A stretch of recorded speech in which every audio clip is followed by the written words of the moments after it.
Alright, hey everyone, it's me again, back with another sound design tutorial, and this time I'm going to be talking about my new track called Fever Dream, and the sound we're going to be talking about is this screechy lead thing. I'll play it in context here first for you.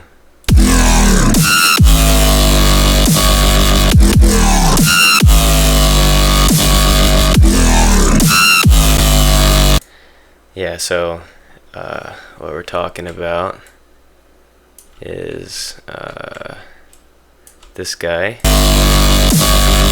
I just used this audio clip down here so my CPU didn't die when I played this back. So now we can isolate him and get to work. Okay, so that's the sound. Let me turn off the sub bass this time because I forgot to last time. Here's what the sound sounds like all by itself. So first things first, you'll notice that I have some pitch bend on this thing here. You got this pitch envelope going from like up down to the pitch that it actually is. This is playing G. Well, I mean that's the sub, but they're playing the same note, so it's G. Now if we actually look at the real sound, this is a Serum sound, and what we have is this two oscillator sound here. First we have PWM Genji, which is 2 octaves down, one unison wavetable position here, and then what makes it sound so interesting is a combination of FM and this reverb filter over here. So first I guess we'll talk about the FM. Let me turn off all the effects real quick just so you can hear it without the effects. So that's the sound without effects, so clearly the effects do a fair bit to the sound. But where we're at now, let me turn off the reverb filter too. So a pretty standard sort of FM-y sound. What you do is put this PWM Genji 2 octaves down, and then I have a sine wave over here. I guess it's not quite a sine wave, it's starting to morph towards a square, and there's a little bit of bend on it. But anyway,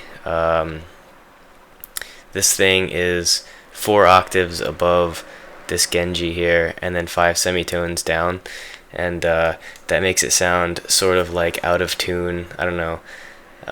It just makes a cool sound. So then FM oscillator 1 here by oscillator 2, what it sounds like without the FM is this, which sounds terrible. Right, so oh yeah, the pitch bend, down here we have plus 12, minus 12, and up here there's just range of 2, so it's coming down from 2 semitones up down to G. So anyway, let me put this FM thing back. That's what we've got so far.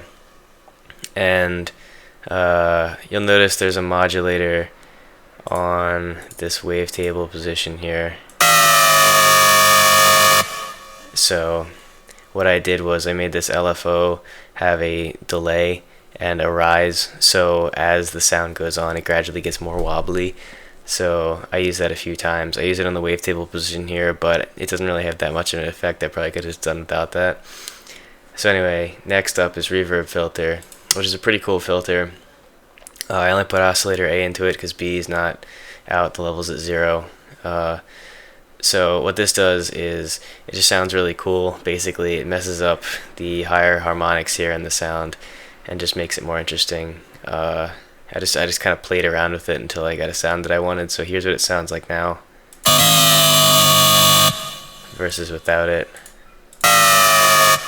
So it sort of like muffles it a little, and what really makes that sound cool is the distortion that comes up next, right?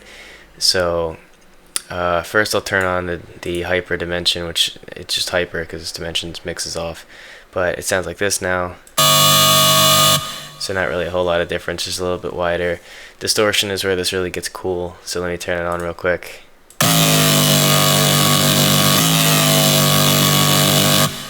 So tube distortion, right, drive all the way up. It sounds really cool, but if you turn off the reverb filter and still have the distortion on, it doesn't sound cool. So for whatever reason, Reverb Filter alone doesn't sound that cool, and Distortion alone doesn't sound that cool, but Reverb Filter with Distortion sounds like this, which is just really nice and like crunchy. I don't know. That's pretty much where the bulk of the sound comes from. We've got this flanger here, which does this. Not really a whole lot. Phaser, probably the same thing. Yeah, sounds about the same. Chorus, a little bit wider. So here, I just turned the depth up a little bit in delay 2 and turned the mix down. Everything else is where it is default.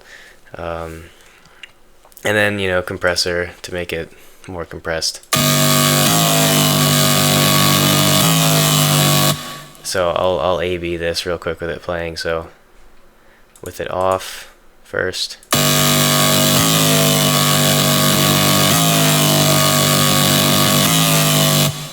So I don't know, a little more compressed. And then we've got also multiband and the gain's up a little bit. But this filter here is where another cool thing happens. So this LFO I talked about before is on this cutoff, and as the sound goes on, it's going to wobble more. So if I turn the filter on now, it starts to get a little bit of the cool character to it. So as it goes on, you can hear it sort of trembling, which is a pretty cool thing in my opinion. So now that that's out of the way, we've got all these effects over here.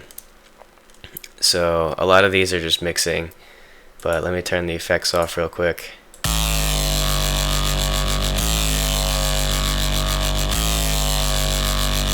So that's what it sounds like without any of the effects, which is you know, pretty not that good.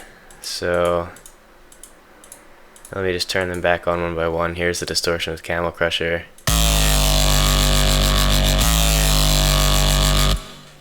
Okay, so this, I just used the default patch and turned down everything to about here. Saturation knob, I just kind of plop on everything. Moved it up here a little bit. Sounds like this. Not a whole lot of difference. Flanger Chorus, probably not a whole lot of difference. I just do that to get a little wider. Now, Dimension Expander is really nice on these sort of mono-y sounds. Put the size pretty low, and dry wet I just left it wherever it was. So now it's going to sound a lot bigger.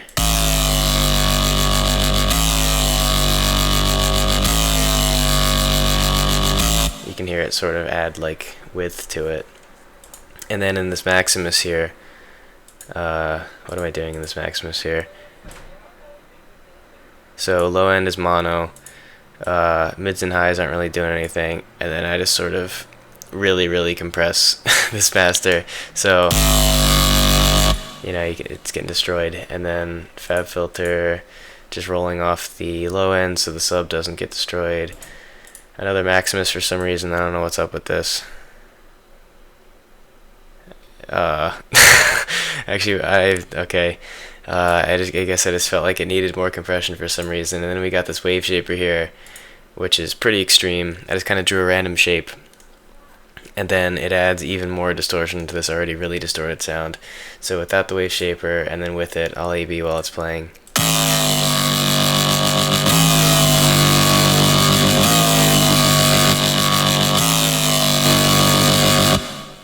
So definitely a little more distorted, also louder, but you know, it just kind of happens. And then this final Pro Q is just rolling off lows again, because I think some of this introduced some weird sort of artifacts or something. So anyway, that's that. And then this is what it sounds like with a separated sub playing. And then with some basic drums.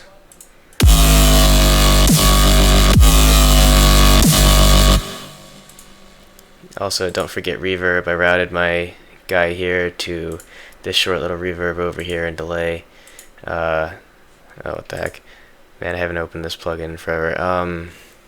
So these are my delay settings. It's just pretty basic.